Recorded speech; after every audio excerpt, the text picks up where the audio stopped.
دخل السجن وهو طفل عمره 13 سنة، بس رح يطلع وهو رجال عمره 33 سنة.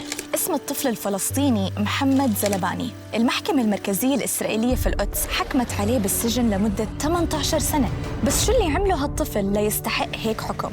حسب رواية أمه لمحمد، بفبراير 2023 كان محمد داخل باص جنب مخيم بالقدس. الجندي طلب من محمد جيشانه، يعني شهادة ميلاده، ومحمد تلبك. فشو عمل الجندي؟ ضربه على راسه بالبارودة ومحمد فقد الوعي فوراً. بنفس اللحظة الجندي الثاني اللي كان بالباص انعجق فأطلق النار على الجندي الأول. بس في اللحظة اللي انطخ الجندي الأول كان محمد مغمى عليه أصلاً، ومع ذلك حكموا عليه ب 18 سنة سجن وتعويض مالي بما يقارب 83 ألف دولار.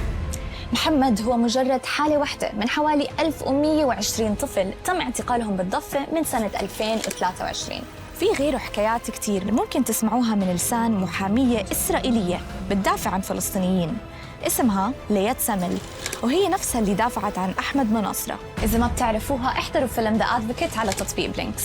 بس شو اللي بيخلي محامية إسرائيلية تكرس حياتها عشان فلسطينيين مظلومين؟